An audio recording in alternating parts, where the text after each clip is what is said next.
তো আমরা যাচ্ছি এখন কুইনান। তো গতকাল বলেছিলাম যে আমরা যাব এবং সমস্ত ভিডিওটা দেখাবো কিভাবে কি যাচ্ছি না যাচ্ছি। তো আজকে তার ভিডিওটা টোটাল দেখাচ্ছি। তো এটা হচ্ছে আমাদের পাড়ায় স্টেশন। তো আমরা অলরেডি যাওয়ার জন্য রেডি। তো আমাদের ট্রেনের খবর হয়ে এসছে। তো ট্রেন চলে এসছে, দেখতে পাচ্ছেন। তো আমরা ট্রেনে উঠলাম। আমরা এখন যাব বর্ধমান স্টেশন। তো এইদিকে যারাই আসবেন বর্ধমান স্টেশন হচ্ছে মেন, আর ওদিক থেকে যা কলকাতা থেকে আসবেন তারা তো পোড়া বাজারে নামলে তাদের সোজা হবে। কিন্তু আমরা যেহেতু এই দিক থেকে যাচ্ছি, যে রামপুরহাট বা আসানসোল থেকে আসবেন সে অবশ্যই বর্ধমানে নামবেন। তো আমরা বর্ধমানে নেমে গেছি। নেমে দেখুন আমরা কর্ড লাইনের ধনেখালি স্টেশনে আমরা নামছি। গিয়ে কর্ড লাইনের ধনিয়াখালি স্টেশনে আমরা নামছি। নেমে আমরা নিচের দিকে এগিয়ে যাচ্ছি, পিছন দিকে। তো পিছন দিকে এগিয়ে যাওয়ার পর যে ব্যান্ডেল রাস্তাটা যাচ্ছে দেখুন, এই নিচে নেমে এদিকে যাচ্ছে ধনেখালি বাঁ দিকে, আর ডান দিকে যাচ্ছে আপনার ব্যান্ডেল পুইনান। তো আমরা ডান দিকে হেঁটে গিয়ে টোটোওয়ালার সঙ্গে চুক্তি করলাম, পার হেড 20 টাকা ভাড়া।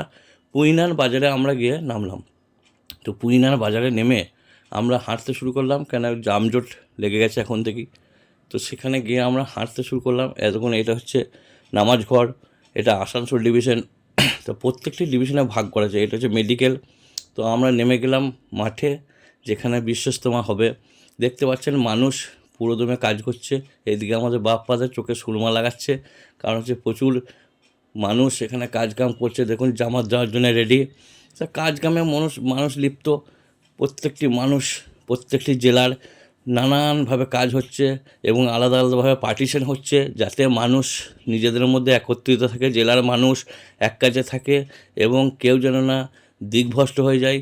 আমরা অলরেডি চলে এলাম 3 কিলোমিটার হেঁটে বর্ধমান এরিয়ায়। তো এখানে বর্ধমান এরিয়ার লোক থাকবে এবং সেখানেও ভাগ করা আছে। তো আমরা ক্যাম্পে চলে এলাম। আমাদের ভালোবাসার সাথে ক্যাম্পে ঢুকালো এবং দেখতে পাচ্ছেন ক্যাম্পে গিয়ে চালের গোডাউন মনে হচ্ছে ক্যাম্পে, আর খাবার সবসময় তৈরি হয়ে যাচ্ছে। এবং দেখুন সমস্ত কিছু এখানে ব্যবস্থাপনা, কল, বাথরুম, হ্যাঁ, এবং তৈরি হচ্ছে ক্যাম্পের নানা রকম বাঁশ দিয়ে তাব্বু। তো আমরাও নিজেকে না রাখতে পেরে লেগে পড়লাম কাজে। তো আমাদের ইমাম সাহেব, আমি, রাজা, তৌফিক, হ্যাঁ, তারপরে আপনার ইয়ে বাপ্পা, সমস্ত কাজে লেগে গেলাম।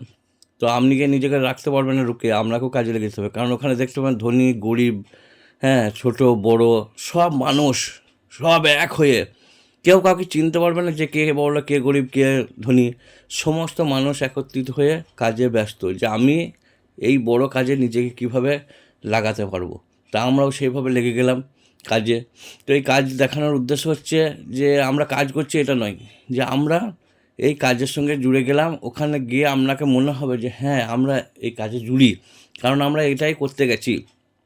এবং আপনারাও যান, মাত্র 40 টাকা খরচা। আমরা পাড়াশ থেকে ধনিয়াখালি 20 টাকা ট্রেনের ভাড়া, ওখান থেকে ধনিয়াখালি স্টেশন থেকে পুইনানে 20 টাকা টোটো ভাড়া, মানে 40 টাকা। আর খাওয়া দাওয়া আপনার নো টেনশন, আপনাকে জামাই আদরে খাবে। দেখতে পাচ্ছেন এখানে মেহমানদারি হচ্ছে। এখানে আমরা সুন্নতি খানা খাচ্ছি, আমাদের সঙ্গে ইমাম সাহেব আছে, জিকিরের সঙ্গে ফিকিরের সঙ্গে আমরা খানা খেলাম কাজ কাম করে। তো খানা খাওয়ার একবার মজলিসটা দেখুন, সব সময় রান্না চলে যাচ্ছে, মানুষ সব সময় খেয়ে যাচ্ছে।